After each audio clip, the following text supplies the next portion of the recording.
उज्जवल Bharat news daily bulletin 9 PM में आपका स्वागत है। नमस्कार, उज्जवल भारत न्यूज के डेली बुलेटिन एट 9 PM में आप सभी का स्वागत है। पहले समाचार। सोमनाथ से श्रावण मास में गिनती के दिन बचे हैं, तब लगातार 14वें वर्ष श्री सोमनाथ महादेव के सानिध्य में अहमदाबाद के बापा सीताराम सेवा ट्रस्ट के 360 स्वयंसेवकों ने श्रावण से पहले मंदिर की सफाई का श्रम सेवा करके नजर आ रहे हैं। हर साल इस सेवा मंडल के स्वयंसेवक अपने खर्च पर सफाई उपकरण, खाना पकाने के बर्तन आदि लेकर सोमनाथ पहुंचते हैं। एक दिन में वह श्री सोमनाथ मंदिर और ट्रस्ट के स्वामित्व वाले अन्य मंदिरों की सफाई करते हैं। फिर अगले दिन सोमनाथ महादेव का ध्वज पूजन और ध्वजारोहण कर वापस लौट आते हैं। ये क्रम 13 वर्षों से चला आ रहा है। इस वर्ष स्वयंसेवक उत्साह और उमंग के साथ सफाई कार्य में शामिल हुए। वही शाम तक श्री सोमनाथ मंदिर, भालका तीर्थ, गोलक धाम सहित कई तीर्थ स्थलों की सफाई की गई।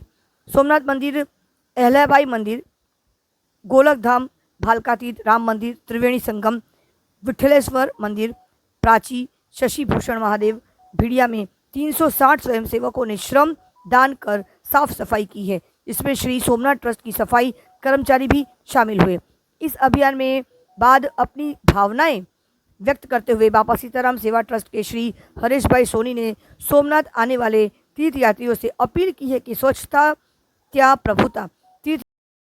અમારો આખું ટ્રસ્ટ બાપા સીતારામ સેવા ટ્રસ્ટ અમદાવાદ છેલ્લા 21 વર્ષથી સ્વચ્છતા અભિયાન ચલાવીએ છીએ। એમાં છેલ્લા 14 વર્ષથી સોમનાથ મંદિરની શ્રાવણ મહિનો બેસે એ પહેલાં આગળના રવિ સોમ અમે 360 જણા દર વર્ષે સોમનાથ મંદિરની સફાઈ માટે આવીએ છીએ।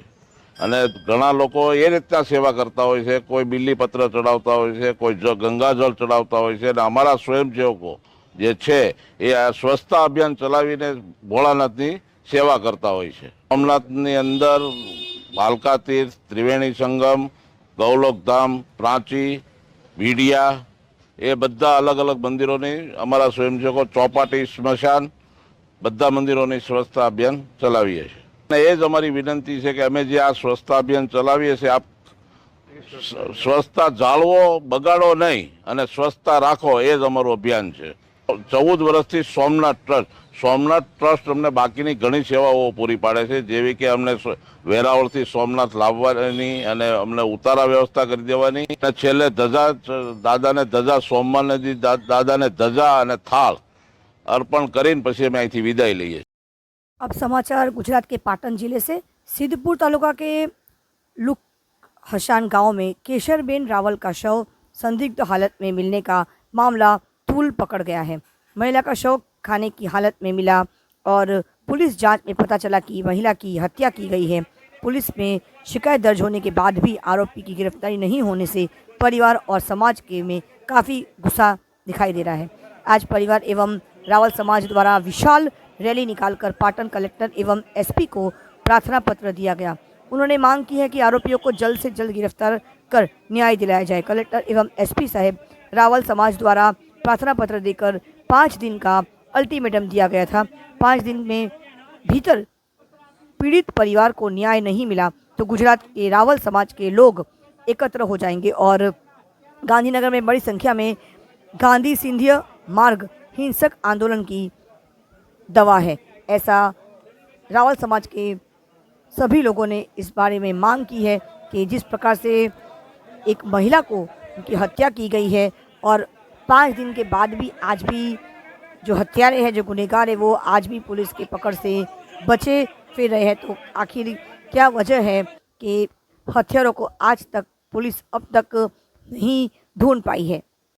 रावल समाज द्वारा ये मांग की गई है कि आखिरकार 5 दिन हो चुके हैं, उसके बावजूद भी इस महिला का शव मिलने पर, जबकि उनकी हत्या कर दी गई है, उसके बावजूद भी 5 दिनों के बाद भी शिकायत दर्ज हो चुकी है, उसके बावजूद भी आखिरकार हत्यारों को क्यों नहीं ढूंढ पाए हैं।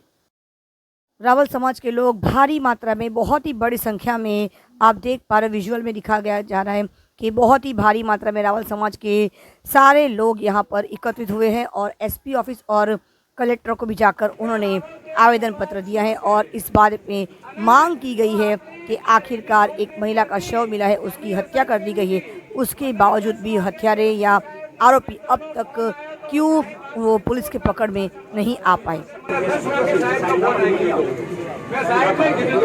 આપણી મૌન રેલી કોઈ જાતની હિંસા વગરની રેલી એની એમતાની કેટલીક અસર થાય છે।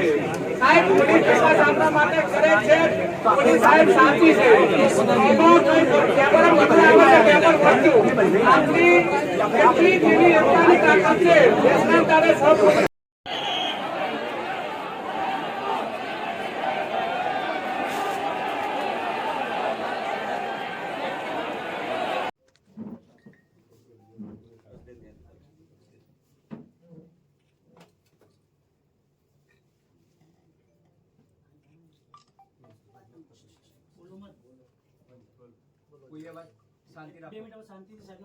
શોધી કાઢ્યા। અહીંયા આ બનાવને 10 દિવસ થયા તો કેમ નથી શોધવામાં આવ્યા એ અમારા સમાજમાં ભયંકર આક્રોશ છે।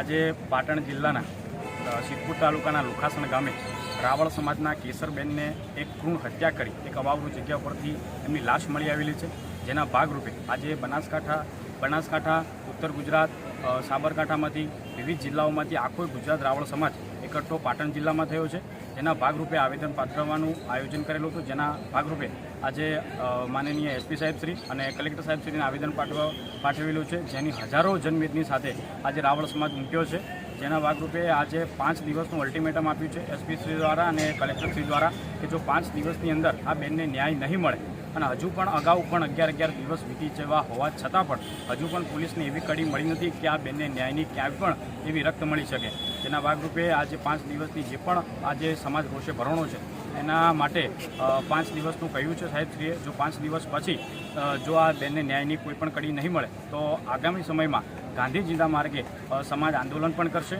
અને ગાંધીનગર ખાતે માનનીય ગૃહમંત્રીશ્રી અને મુખ્યમંત્રીશ્રીને પણ આવેદન પાઠવવાના છીએ, જેના માટે આજે તો સમાજ ખાલી 3,000 થી 4,000 જનમેદની ઉમટી છે અને જે જરૂર પડશે તો ગાંધીનગર મુકામે આખોય ગુજરાતનો રાવળ સમાજ, ઉત્તર ગુજરાત હોય, દક્ષિણ ગુજરાત હોય, તમામ જિલ્લાઓમાંથી આખો રાવળ સમાજ હજારોની મેદની સાથે, લાખોની મેદની સાથે ગાંધીનગર માટે દાંડી કૂચ કરશે।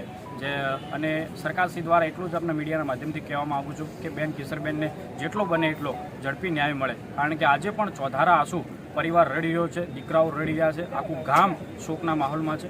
અસ્તુ।